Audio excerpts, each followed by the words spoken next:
अस्सलाम वालेकुम viewers, welcome to my channel रेजिश। आज मैं आपके साथ शेयर कर रही हूँ गुड़ वाले चावल बनाने की रेसिपी। इसके लिए हम सबसे पहले 1 किलो गुड़ लेंगे। उसको मैं पानी में थोड़ा सा पानी डाल के इसको हल्की आंच पे मेल्ट करने के लिए रख दूँगी।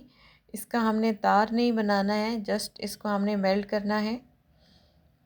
और इसके बाद मैं आपको अगला प्रोसेस बताऊंगी। यहाँ पे गुड़ को मैंने मेल्ट कर लिया हल्की आंच पे। ये देखिए, इसमें कोई गुड़ की गुठली या उस तरह की चीज़ें नहीं है।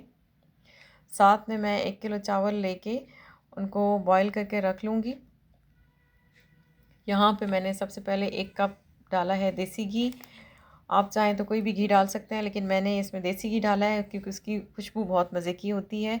और जितना मैंने गुड़ को मेल्ट किया था वो मैंने छान के स्ट्रेनर से इसके अंदर डाल दिया है।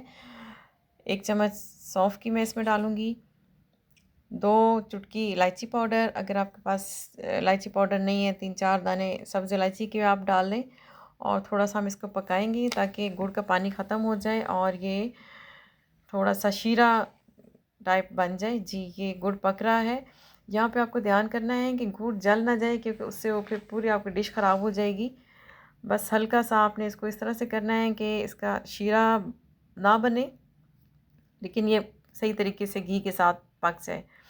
इसके बाद मैं इसमें चावल बॉयल करके डालूँगी। चावल आप फुल बॉयल करके डालें, एक कनी ना रहे, क्योंकि इसको पकने का इसमें इतना टाइम नहीं मिलेगा कि वो फिर कच्चे ना रह जाएं। यहाँ पे मैंने बासमती चावल डाले हैं। आप चाहें तो सेला चावल भी यूज़ कर सकते हैं, लेकिन मैं क्योंकि बासमती चावल इसलिए डालती हूँ कि इसका टेस्ट बहुत मज़े का होता है। जी, यहाँ पे मैंने सारा जो गुड़ है इसके अंदर सही तरीके से मिक्स कर दिया है। स्पैचुला से मैं सारा मिक्स करके और इसको मैं अब दम पे लगा दूँगी 10 से 15 मिनट के लिए। लो फ्लेम पे हम रख देंगे और ये 10 से 15 मिनट बाद हमारा दम अब तैयार हो चुका है। और बहुत मज़ेदार से चावल गुड़ वाले हमारे रेडी हैं। इनको हम डिश आउट कर ले।